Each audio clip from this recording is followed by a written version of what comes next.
If the brother's mother, sister, or wife had anything to say about it, Dan's brother would never get out of prison. There was no crime done to either wife or mother, and neither cared for what crime it was, satisfied the man was far out of reach, lost in the confines of the great American judiciary machine. Dan loved his brother as far as blood was concerned. Where the law was involved, Dan had sympathy for his brother's plight, but had no stomach for protest or for appeals to clemency. Either way, Dan held on to the ring.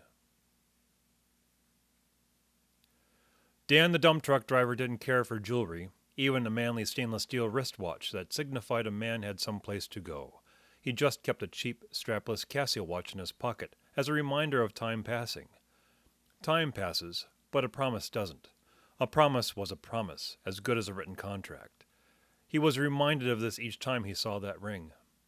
It was always in the corner of his eye when he was brushing his teeth, or it shined under layers of dirt and grease when he was wrenching on one of the junkyard trucks.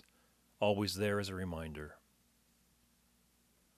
Dan's left hand hung on the chip steering wheel, his thumb tapping out tunes from an AM station. He conjured the music out from memory as it was impossible to hear the song over the diesel rumble.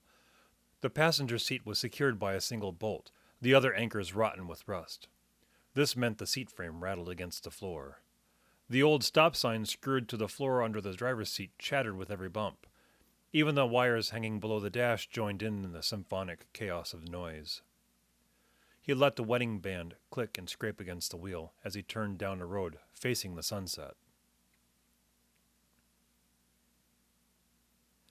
The late afternoon sun roasted the corners of his eyes, blinding him with the harsh reflections of cracks and rock pits in the windshield.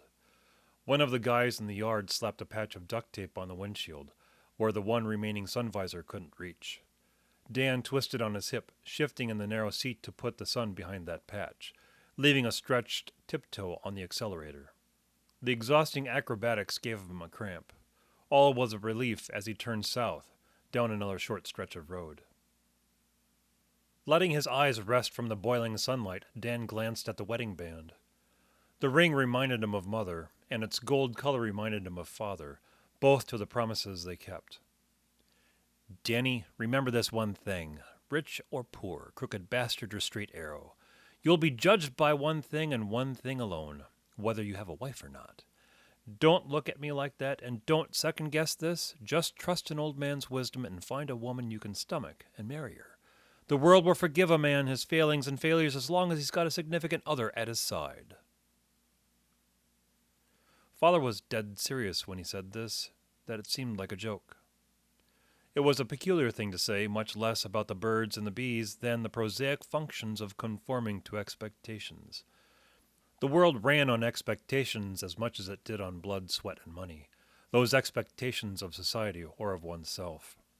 Where promises were like indentured servitude, Dan's parents lived like roommates more than husband and wife.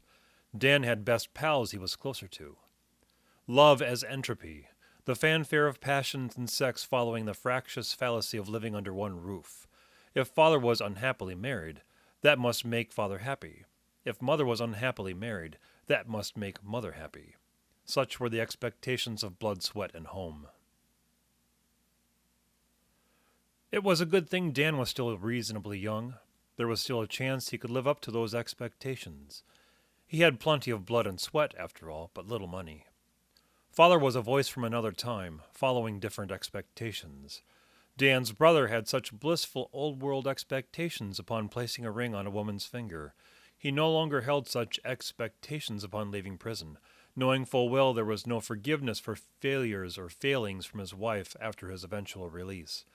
It did not matter what crime he was guilty of, if he was guilty at all, but for what the courts could prove worthy of condemnation. Her expectations were well enough betrayed. Dan's brother was essentially dead to her. As to where expectations go to die, it was often too shallow a grave for even a corpse. Dear Dad was right, though, that the world reacted differently in respect to a man wearing a wedding ring. The guys at the salvage yard treated Dan differently when they saw the ring, as did Milton, who ran the place. "Holy shit, Dan, when the hell did you get married?" Dan laughed and shrugged and went on with his work, happy to let people believe what they saw.